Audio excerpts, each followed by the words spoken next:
Hello everyone. तो आज हम लोग स्टार्ट कर रहे हैं fundamental of partnership class 12th की अकाउंटेंसी में।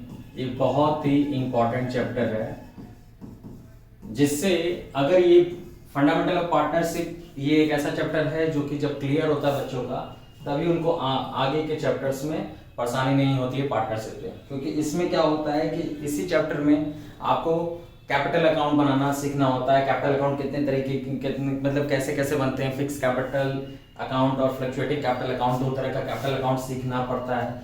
कैपिटल अकाउंट के रूल्स क्या होते हैं, ये सारी चीजें सीखनी होती हैं। तो ये चैप्टर इसलिए बहुत इंपॉर्टेंट है। इस चैप्टर से एमसीक्यू बहुत सारे बनते हैं, क्योंकि हमें ये इस बार पता है कि इस बार जो 80 मार्क्स के क्वेश्चन आएंगे जो सीबीएसई में, उसमें 20 क्वेश्चन आपके 20 क्वेश्चन एमसीक्यू होंगे। तो ये चैप्टर बहुत इंपॉर्टेंट है। तो इस चैप्टर में आज हम लोग क्या स्टार्ट करेंगे, क्या क्या डिस्कस करेंगे, हम लोग ये बारे में बात करेंगे। इस चैप्टर में आज के जो क्लास में हम लोग क्या क्या डिस्कस करने वाले हैं, मैं आपको वो बता दे रहा हूं। आज की क्लास में हम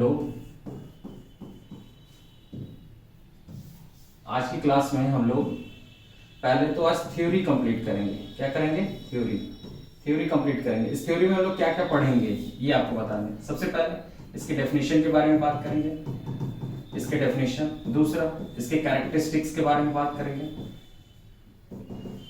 कैरेक्टरिस्टिक्स के बारे में बात करेंगे। तीसरा, कैरेक्टरिस्टिक्स है आप नेचर भी बोल सकते हैं इसे। तीसरा, पार्टनरशिप डीड के बारे में बात करेंगे। चौथा, अब्सेंस ऑफ पार्टनरशिप डीड।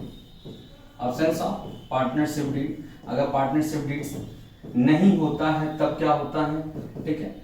फिर उसके बाद राइट्स ऑफ पार्टनर के बारे में बात करेंगे। आज हम लोग सिर्फ ये पॉइंट्स डिस्कस करेंगे, ठीक है। सबसे पहले स्टार्ट करते हैं इसके डेफिनेशन के ऊपर। देखिए, इसका जो डेफिनेशन है वो क्या होता है। देखिए, जब भी पार्टनरशिप के बारे में हम बात होती है तो इसका डेफिनेशन ये है कि पार्टनरशिप की डेफिनेशन पार्टनरशिप एक्ट 1932 में दी गई है, सेक्शन 4 में। किसमें दे दी गई है? सेक्शन 4 में। अब कई बच्चों को मैं ये जो पार्टनरशिप एक्ट 1932 लिखा है और ये लिखा मैंने सेक्शन 4, इसके बारे में बता दो। देखिए, पार्टनरशिप आप जो चैप्टर पढ़ने जा रहे हैं, ये चैप्टर से रिलेटेड एक लॉ है जिसका नाम है पार्टनरशिप एक्ट 1932। ये एक्ट में उसकी जो डेफिनेशन लिखी हुई है वो सेक्शन 4 में डेफिनेशन डिफाइंड है कि पार्टनरशिप की डेफिनेशन क्या है, ठीक है। तो इसमें इसकी डेफिनेशन लिखी हुई है। डेफिनेशन क्या लिखी हुई है? देखिए, इसकी डेफिनेशन ये लिखी हुई है, when 2 or more person combined for specific activity, ठीक है।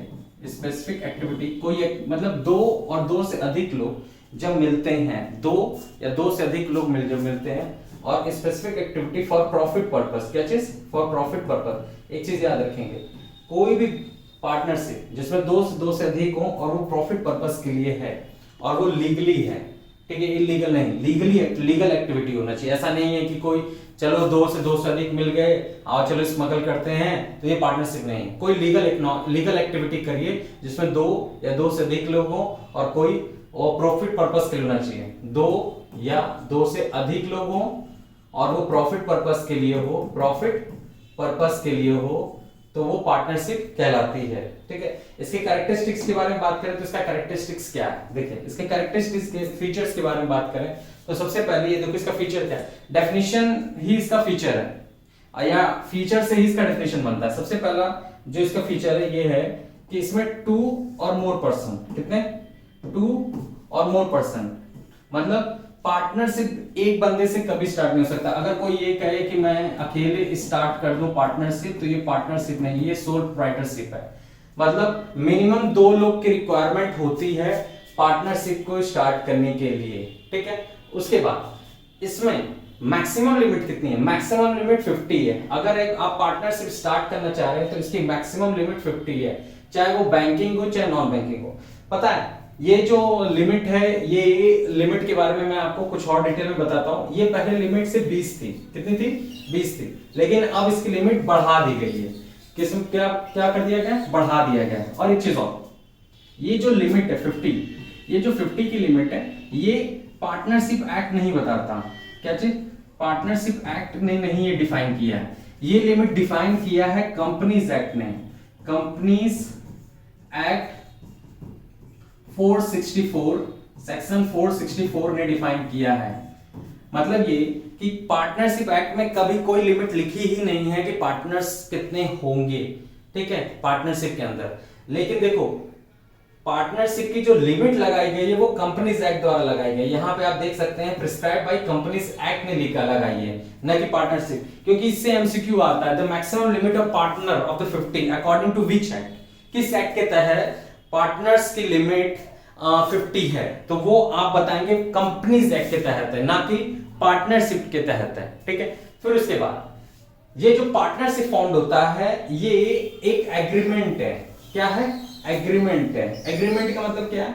एग्रीमेंट का मतलब ये है कि जब भी कोई दो या दो से अधिक लोग एग्री करते हैं कि चलो स्टार्ट करते हैं बिजनेस, ये नहीं है कि चलो मतलब कि कुछ भी बोलने से मतलब कि बोलने से भी एग्रीमेंट हो सकता है और रिटन भी। जो एग्रीमेंट होता है वो रिटन भी होता है और ओरल भी होता है।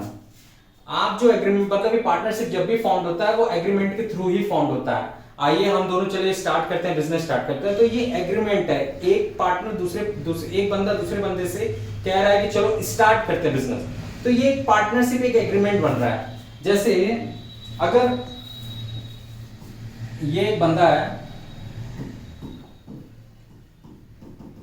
ये ए है और ये बी है, ये दोनों एक दूसरे से बिजनेस स्टार्ट करने के लिए बात कर रहे हैं, तो ये इन दोनों के बीच में एक एग्रीमेंट बन रहा है। एक बंदा ऑफर दे रहा है, एक बंदा एक्सेप्टेंस कर रहा है।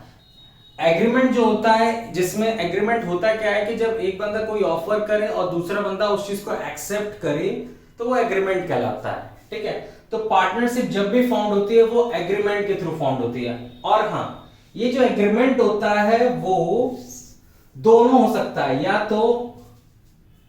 या तो रिटन हो सकता है या तो ओरल भी हो सकता है। एग्रीमेंट रिटन या ओरल दोनों हो सकता है। ये कभी जरूरी नहीं है कि एग्रीमेंट रिटन हो, वो ओरल भी एग्रीमेंट हो सकता है। अब एक चीज हो, ये तो हमें समझ में आ गया कि सर पार्टनरशिप में कितने मेंबर होंगे? 2 और मैक्सिमम 50, ठीक है। दूसरा, पार्टनरशिप फॉर्म किसके थ्रू होता है कि सर पार्टनरशिप फॉर्म जो होता है वो एग्रीमेंट के थ्रू होता है। और एग्रीमेंट क्या होगा? ये रिटन भी हो सकता है सर और ओरल भी हो सकता है। अब इसके बाद क्या होता है, जो पार्टनरशिप फॉर्म होती है वो प्रॉफिट मोटिव पर्पस के लिए होता है।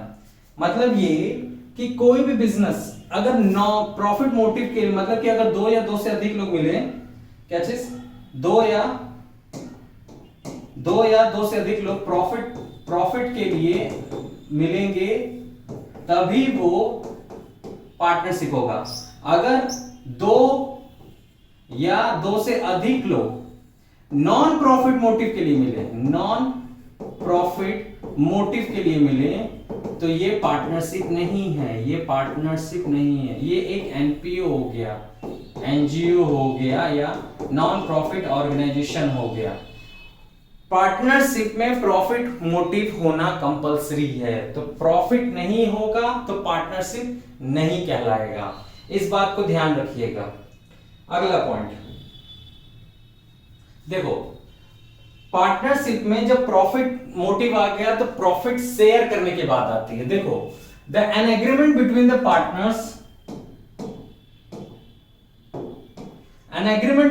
Partners must aim to share the profit. देखो, यहां पे जो पार्टनर्स होते हैं वो एक दूसरे से प्रॉफिट शेयर करने की बात करते हैं। जो भी प्रॉफिट होगा वो एक दूसरे से शेयर करने की बात होती है। एक बंदा कभी प्रॉफिट नहीं रखता, प्रॉफिट शेयर होगा ही होगा। और ये जो प्रॉफिट होता है, ठीक है, प्रॉफिट होता है वो जरूरी नहीं है कि 1:1 ही हो, वो कोई भी रेशियो हो सकता है, देखो यहां पे मैंने जो पिछला पॉइंट बताया उसको देखो कितना अच्छे से यहां पे बताया। If the person join the hand to run charitable activity. अगर कुछ लोग चैरिटेबल एक्टिविटी के लिए ज्वाइन करते हैं तो वो पार्टनरशिप नहीं है। तो पार्टनरशिप हमेशा प्रॉफिट मोटिव के लिए होता है और प्रॉफिट पार्टनर्स एक दूसरे से शेयर करेंगे। अब इसमें ये है, अगला पॉइंट ये लिखा है कि the business carried out by and acting them of all. देखो इसका मतलब क्या है कि पार्टनरशिप में हर कोई पार्टिसिपेट कर सकता है और या कोई एक पार्टनर भी सभी के नाम पे काम कर सकता है। देखो यह लिखा, it means that each partner can participate in the conduct of business. मतलब ये कि पार्टनरशिप में सभी पार्टनर मिलकर काम कर सकते हैं and each partner is bound by act of other partner. इसका मतलब यह है कि जो भी कोई एक काम भी दूसरा किसी के लिए करेगा तो वो दूसरे के लिए प्रभाव करेगा। जैसे एग्जाम्पल के बारे में बात करें, देखो अगर ये फर्म है, क्या है, ये फर्म है और ये पार्टनर है, ये पार्टनर है और ये भी पार्टनर है। पहली बात कि ये सभी बिजनेस में पार्टिसिपेट कर सकते हैं या कोई इन सभी के बिहाफ पे एक भी काम कर सकता है, ये भी बात है। देखो ये सभी काम कर सकते हैं, बिजनेस में पार्टिसिपेट कर सकते हैं या कोई एक भी काम कर सकता है। ठीक, ये दोनों पॉइंट है। दूसरा, ए अगर कोई भी वर्क करेगा तो उसका इंपैक्ट इन दोनों पे भी पड़ेगा। जैसे अगर ए ने कोई सामान खरीदा, 10 लाख का कोई सामान बिजनेस के लिए खरीदा, जैसे कि स्टॉक खरीदा 10 लाख का, तो ये 10 लाख का स्टॉक अगर क्रेडिटर से खरीदा गया है, किससे खरीदा गया है, क्रेडिटर से खरीदा गया, तो इसकी लायबिलिटी ए बी सी तीनों पे पड़ेगी। क्या चीज, तीनों पे पड़ेगी। मतलब एक का काम अदर पार्टनर पे भी बाउंड कर रहा है। क्या कर रहा है, एक का काम अदर पार्टनर पे भी बाउंड कर रहा है। मतलब ये नहीं है कि जो पार्टनर जो करेगा सिर्फ उसी को उसका भुगतान भरना पड़ेगा, नहीं। अगर आप पार्टनरशिप एग्रीमेंट में हैं तो अगर किसी एक ने भी आपके बिहाफ पे काम कर दिया तो आप उसका परिणाम आपको भी झेलना पड़ेगा। ठीक है, ठीक है। इसीलिए इस बात को यहां पे एक और चीज कही गई है। ठीक है, एक बात और कही गई है, प्रिंसिपल एंड एजेंट रिलेशन। देखो यहां पे लिखा है प्रिंसिपल एंड एजेंट रिलेशन। अगर किसी एक पार्टनर ने कोई भी काम कर दिया तो उसका परिणाम दूसरे को भुगतना पड़ेगा।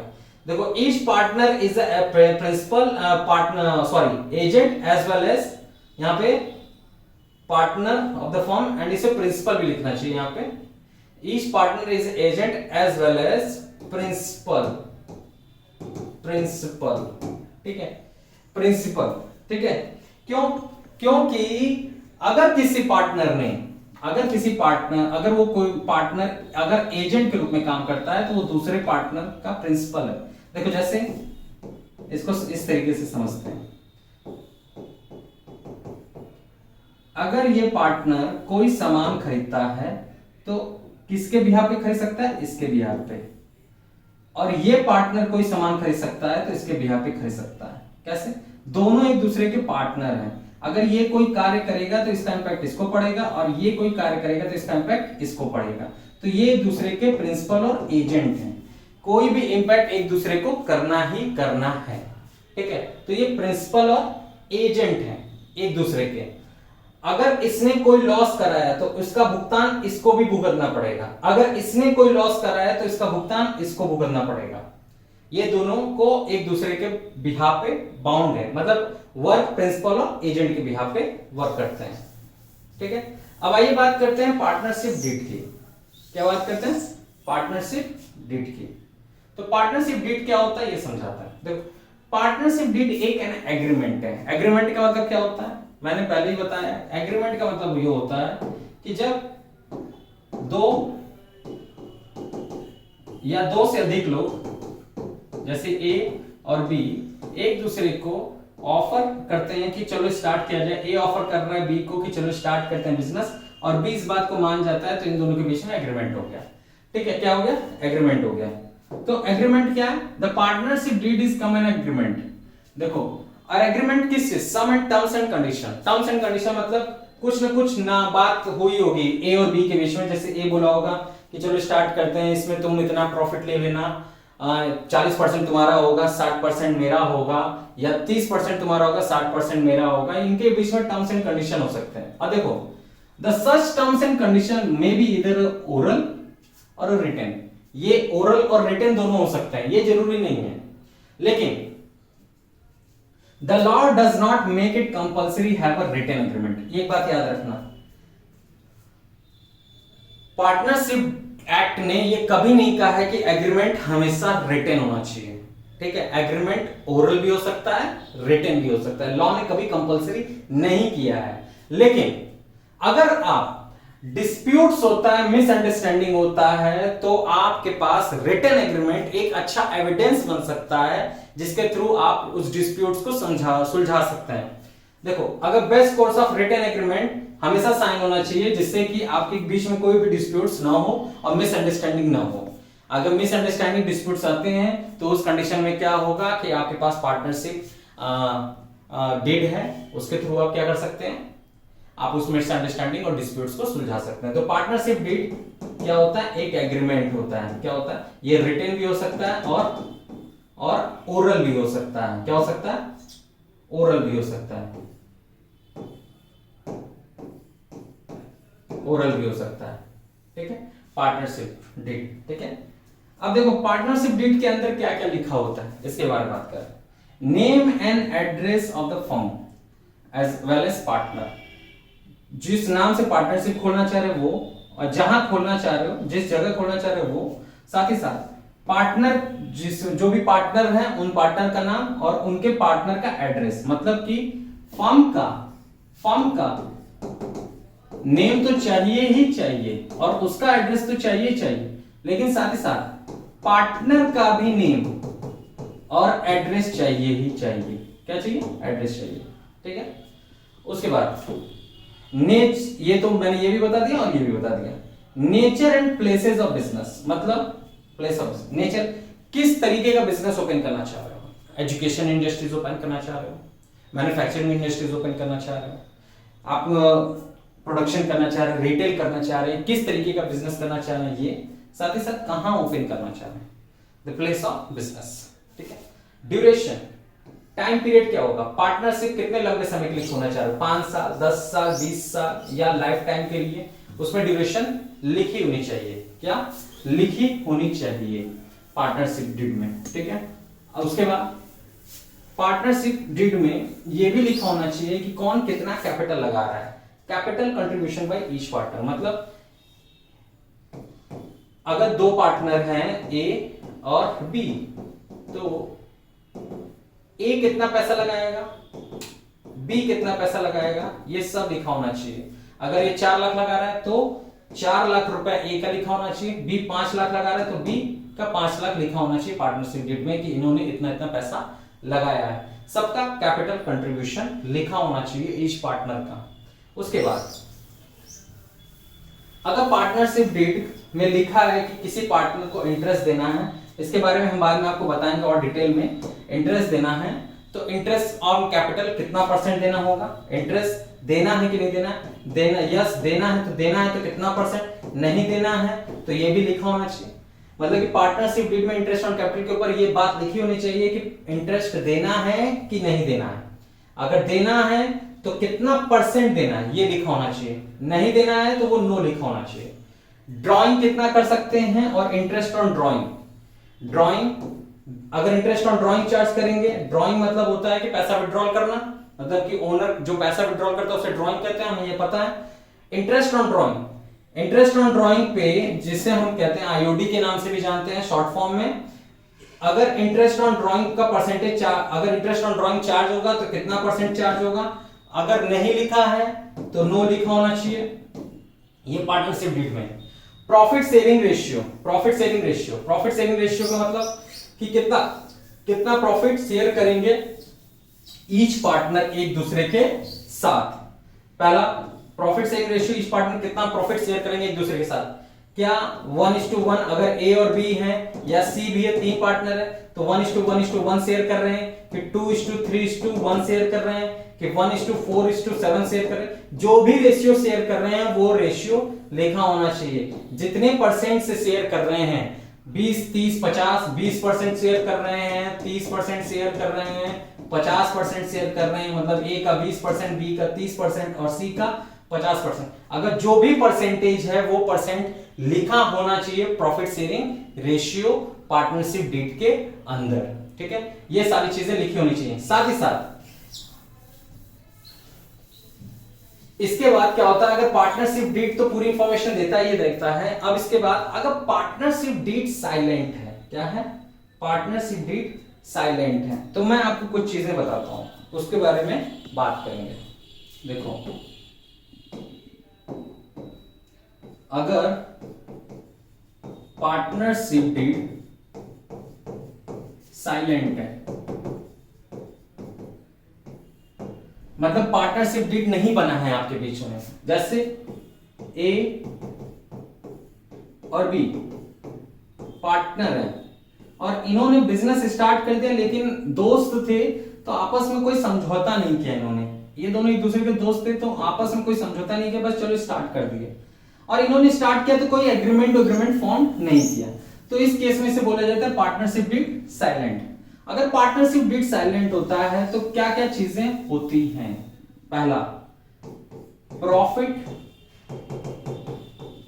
इक्वल शेयर होता है, इक्वल शेयर होता है, मतलब अगर पार्टनरशिप डीड नहीं है तो उस केस में चाहे ए बी सी है तो 1:1:1 होगा, अगर डी है तो भी 1 होगा, सी है और सॉरी डी है, ई है तो भी 1 होगा। मतलब कि पार्टनरशिप डीड साइलेंट होता है तो 2 भी पार्टनर हो तो भी इक्वल होगा, 3 पार्टनर हो तो भी इक्वल हो जाएगा, मतलब पार्टनर्स प्रॉफिट इक्वली शेयर करेंगे चाहे कितने भी पार्टनर हो जाएं।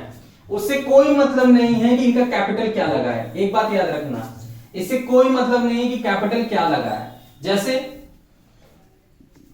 अगर ए ने 5 लाख कैपिटल लगाया है और बी ने 50,000 कैपिटल लगाया है, कितना, ए ने 5 लाख कैपिटल लगाया है और बी ने सिर्फ 50,000 कैपिटल लगाया है। डीड साइलेंट है, पार्टनरशिप डीड साइलेंट है तो ए और बी के बीच में इक्वल रेशियो शेयर होगा, ये बात याद रखना। लॉ ये कहता है कि तुमने क्या पैसा लगाया इससे कोई मतलब नहीं है, क्योंकि यहां पे अब लॉ अप्लाई हो रहा है। क्या अप्लाई हो रहा है, लॉ अप्लाई हो रहा है। जब पार्टनरशिप डीड साइलेंट होता है तो उस कंडीशन में लॉ स्टार्ट हो जाता है अप्लाई होना, पार्टनरशिप एक्ट अप्लाई होता है। अब पार्टनरशिप एक्ट ये कहता है कि जब भी profit sharing ratio question partnership deed silent हो गया हो तो profit sharing ratio partnership act के तहत इक्वल शेयर होगा, मतलब according to partnership act 1932 the profit will be share between the partner equally to each other, ठीक है। अगर इसके बाद पहला तो हमें ये पता चल गया कि प्रॉफिट इक्वली शेयर होगा, क्या शेयर होगा, प्रॉफिट इक्वल शेयर होगा। दूसरा, नो इंटरेस्ट ऑन कैपिटल, कोई इंटरेस्ट ऑन कैपिटल नहीं मिलेगा। अगर पार्टनरशिप डीड साइलेंट है, इंटरेस्ट के बारे में कोई जानकारी नहीं दी है, तो किसी भी पार्टनर को इंटरेस्ट ऑन कैपिटल नहीं मिलेगा। इस बात को याद रखिएगा, ये बहुत ही इंपॉर्टेंट है, ये भी इंपॉर्टेंट है, क्योंकि ये पूरा पॉइंट ही इंपॉर्टेंट है। क्योंकि अगर ये पॉइंट, क्योंकि क्वेश्चन में कई बार होता है कि पॉइंट्स नहीं दिखाई देते हैं तो बच्चे एज्यूम करके कुछ भी मान लेते हैं, ऐसा नहीं है। इंटरेस्ट ऑन कैपिटल नहीं दिया जाएगा, प्रॉफिट इक्वली शेयर होगा। तीसरा point, drawing, interest on drawing, no interest on drawing, सीधे सीधे no interest on drawing, drawing पे कोई इंटरेस्ट चार्ज नहीं होगा, ड्राइंग पे कोई इंटरेस्ट चार्ज नहीं होगा। इंटरेस्ट ऑन लोन के बारे में बता देते हैं, interest on loan 6% per annum, क्या 6% पर एनम चार्ज होगा। बात समझ में आ गया, ये पॉइंट है। जब पार्टनरशिप डीड साइलेंट होता है तो प्रॉफिट इक्वली शेयर होगा, इंटरेस्ट ऑन कैपिटल नहीं दिया जाएगा, इंटरेस्ट ऑन ड्राइंग नहीं चार्ज होगा, इंटरेस्ट ऑन 6%। अब एक चीज और, no salary, no salary, salary नहीं दी जाएगी किसी पार्टनर को, ये भी याद रखना। ये 5वां पॉइंट है। 6वां पॉइंट, नो कमीशन, कमीशन नहीं दिया जाएगा, कोई कमीशन नहीं दिया जाएगा। ये भी याद रखना, मतलब किसी पार्टनर ने कमीशन के बारे में बोला है नहीं बोला है, अगर पार्टनरशिप डीड में कोई एग्रीमेंट हुआ नहीं है, चाहे ओरल या रिटन कोई बात हुई नहीं है, तो किसी को अपने मन से कमीशन नहीं दिया जाएगा, किसी को अपने मन से सैलरी नहीं दी जाएगी। ये सारे पॉइंट इंपॉर्टेंट हैं, सारे पॉइंट इंपॉर्टेंट हैं। अब आगे बात करते हैं राइट्स ऑफ पार्टनर की। किसकी बात करते हैं? राइट्स ऑफ पार्टनर के। पार्टनर के राइट्स क्या हैं? अधिकार ये पार्टनरशिप एक्ट देता है, आपके ऊपर नहीं। एक चीज और, मैं आपको एक बात बताना भूल गया, तो मैं पहले राइट्स से पहले आपको एक और बात बताता हूं। देखो, पार्टनरशिप डीड और पार्टनरशिप एक्ट, इन दोनों के बारे में बता दो। अगर पार्टनरशिप डीड है, अगर ये है तो ये अप्लाई नहीं होता, अगर ये है तो ये अप्लाई नहीं होता, अगर ये नहीं है तो ये अप्लाई होता है। ये याद रखिएगा। पार्टनरशिप डीड अगर है तो पार्टनरशिप एक्ट के बारे में बात नहीं होती। जैसे अगर इंटरेस्ट ऑन कैपिटल के बारे में नो आईओसी बोलता है पार्टनरशिप एक्ट, लेकिन पार्टनरशिप डीड बोलता है कि पार्टनरशिप इंटरेस्ट ऑन कैपिटल देना है तो देना है, चाहे पार्टनरशिप एक्ट बोले चाहे ना बोले। तो इसका मतलब ये है कि पार्टनरशिप डीड अगर नहीं होता तब ये अप्लाई होता है, अगर पार्टनरशिप डीड है तो पार्टनरशिप एक्ट अप्लाई नहीं होता है। ठीक है, इस चीज को पॉइंट कर लीजिएगा। अब आइए बात करते हैं राइट्स ऑफ पार्टनर की। क्या चीज? राइट्स ऑफ पार्टनर की।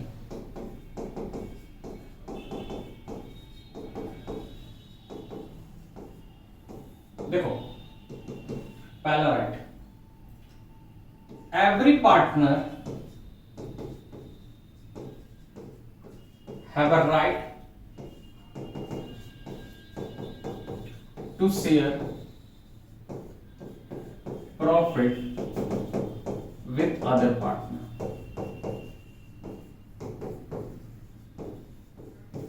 मतलब हर पार्टनर के पास राइट है कि वो दूसरे पार्टनर के साथ प्रॉफिट शेयर करे। कोई उसे रोक नहीं सकता कि तुम्हें प्रॉफिट नहीं मिलेगा। अगर 3 पार्टनर हैं, जैसे ए पार्टनर है, बी पार्टनर है और सी पार्टनर है, तो ए भी अकेले प्रॉफिट शेयर नहीं कर सकते। ए को भी, सॉरी, बी और सी प्रॉफिट अकेले नहीं शेयर कर सकते, ए को भी मिलेगा। मतलब ये तीनों के पास राइट है कि ये एक दूसरे के साथ प्रॉफिट शेयर करें। ऐसा कोई नहीं है कि एक अकेला ही प्रॉफिट रख लेगा, ये तीनों को प्रॉफिट मिलेगा। इस बात को याद रखिए कि सभी पार्टनर के पास राइट है कि दूसरे पार्टनर के साथ प्रॉफिट शेयर करें। सॉरी, दूसरा, every partner have a right to inspect books of account and make xerox। सुनो, इसका मतलब ये है कि हर पार्टनर के पास राइट है कि वो बिजनेस में जो भी खाता है, जो भी बुक्स ऑफ अकाउंट है, उसको देख सकता है कि कितना काम हो रहा है, कितना प्रॉफिट हो रहा है, कितना खर्चा निकल रहा है, ये सारी चीजें। साथ ही साथ उसका मन है कि उसका जीरोक्स बना ले तो वो उसका जीरोक्स भी बना सकता है, फोटोकॉपी भी करा सकता है, उसे कोई रोकेगा नहीं। ठीक है।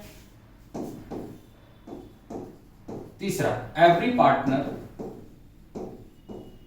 Have a right to participate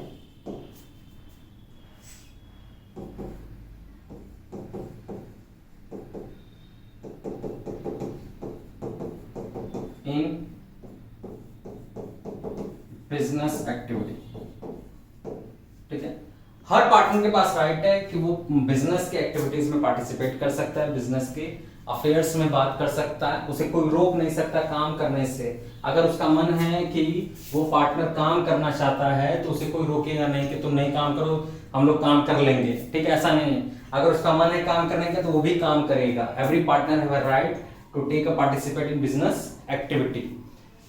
ठीक है। अब एक चीज और,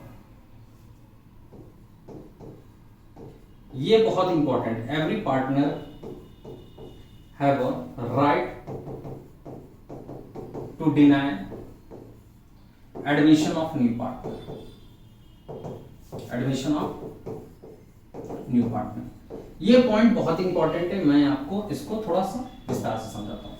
जैसे देखो, किसी पार्टनरशिप में 5 पार्टनर है, ये 5 पार्टनर है, इमेजिन करते हैं ए बी सी डी और ई। और एक पार्टनर है, एक बंदा है जिसको लोग एडमिशन देने की बात कर रहे हैं, जिसका नाम है एफ के एडमिशन के लिए ए राजी हो गया, बी राजी हो गया, सी राजी हो गया, डी राजी हो गया, लेकिन ई राजी नहीं हुआ, तो एफ का एडमिशन नहीं होगा। मतलब कि एफ पार्टनर नहीं बन सकता इस पार्टनरशिप फॉर्म में। जब भी पार्टनरशिप में किसी पार्टनर का एडमिशन लेना है तो सभी पार्टनर का राजी होना मस्ट है। अगर किसी एक ने मना कर दिया, किसी एक ने भी, चाहे यहां पे 48 पार्टनर हो जिसमें से 47 राजी हैं, मतलब 48 पार्टनर हैं, 47 राजी हैं और एक पार्टनर राजी नहीं है, तो 49 वाला पार्टनर नहीं बन सकता। मतलब ये कि 48 में एक, 48 में 47 राजी हो गए लेकिन एक राजी नहीं हुआ है, तो उस कंडीशन में जो 49 वाला पार्टनर बनने वाला है तो वो पार्टनर नहीं बन सकता। इसका मतलब ये है कि सभी पार्टनर का राजी होना मस्ट है, और इसे कोई रोक नहीं सकता कि इसे ये भी नहीं है कि जो इंडिविजुअल है वो जो मना कर रहा है उसका अधिकार है, वो मना कर सकता है, उसे कोई रोक नहीं सकता कि तुम मना नहीं कर सकते। ऐसा नहीं है कि मेजॉरिटी ऑफ पीपल राजी हो गया तो पार्टनर में एडमिशन हो गया। अगर यहां जैसे मेजॉरिटी ऑफ पीपल देखेंगे तो ए बी सी 3 मेजॉरिटी है, 5 में 3 मेजॉरिटी राजी हो गए, तो ऐसा नहीं है कि डी और ई मना कर दिए तो एडमिशन हो जाएगा, नहीं। सभी पार्टनर का राजी होना मस्ट है। अगर सभी पार्टनर राजी नहीं है तो एडमिशन ऑफ पार्टनरशिप नहीं हो सकता। इस बात को ध्यान रखे रहिएगा, ठीक है। आगे, अगर पार्टनरशिप लोन के ऊपर बात करता है, loan of interest on loan of partnership, इसके बारे में थोड़ा सा मैं आपको बता देता हूं। 6% लिखा है, कितना लिखा है? 6%। अगर पार्टनरशिप डीड साइलेंट है तो इंटरेस्ट ऑन पार्टनर्स लोन 6%। अगर पार्टनरशिप डीड में जो परसेंटेज लिखा होगा वो तो वही देंगे। अगर 18% लिखा है तो पार्टनर के लोन पे उसे 18% मिलेगा, लेकिन अगर डीड साइलेंट है तो कितना परसेंट देंगे? 6%। अब कितने लोग को ये समझ में नहीं आ रहा होगा इंटरेस्ट और लोन क्या बोल रहे हैं, तो मैं उनको थोड़ा सा समझा देता हूं। देखो, जैसे ये एक फॉर्म है, क्या है? एक फॉर्म है और ये एक पार्टनर है। पार्टनर ने फर्म को लोन दिया, क्या दिया? लोन दिया। लोन क्यों दिया? फर्म के पास पैसे की कमी थी और ये पार्टनर बहुत पैसे वाला था, तो फर्म ने ये बोला पार्टनर से कि तुम हमें लोन दे दो और उसके बदले हमसे ब्याज ले लेना। इसने कैपिटल का पैसा लगाया हुआ है, लेकिन साथ ही साथ और एक्स्ट्रा पैसा दिया और वो बोला कि एज अ लोन लो, कैपिटल के रूप में मत लो, एज अ लोन लो। तो इसने लोन दिया तो अगर लोन का इंटरेस्ट पार्टनरशिप डीड में नहीं लिखा है तो लोन पे 6% दिया जाएगा इंटरेस्ट। अगर लोन के पार्टनरशिप डीड में लिखी हुई है बात कि पार्टनरशिप डीड के इंटरेस्ट के बारे में लिखी हुई है, और जो भी इंटरेस्ट लिखा होगा, अगर 19% लिखा है तो 19, 20 लिखा है तो 20, 18 लिखा है तो 18, जो भी परसेंट लिखा है तो फिर वो दिया जाता है। पार्टनरशिप डीड साइलेंट होगा तभी 6% पर एनम लेंगे। अगर पार्टनरशिप डीड साइलेंट नहीं है तो जो परसेंटेज लिखा है हम वो लेते हैं, ठीक है। तो ये था इंटरेस्ट ऑन लोन के ऊपर, और इंटरेस्ट ऑन लोन हमारे लिए एक्सपेंस होता है। क्या होता है? एक्सपेंस। अब मैं इसके बारे में आपको और डिटेल में अगली क्लास में बताऊंगा। अगली क्लास में हम लोग profit and loss appropriation and partners capital account के बारे में डिस्कशन करेंगे। आज की क्लास हमारी यहीं पे समाप्त होती। आपकी क्लास ये कैसी लगी मुझे कमेंट सेक्शन में जरूर बताइएगा, साथ ही साथ अपने फ्रेंड्स लोग से शेयर करिएगा। हम आपके लिए पूरी क्लास प्रोवाइड करने की कोशिश करेंगे। Thank you.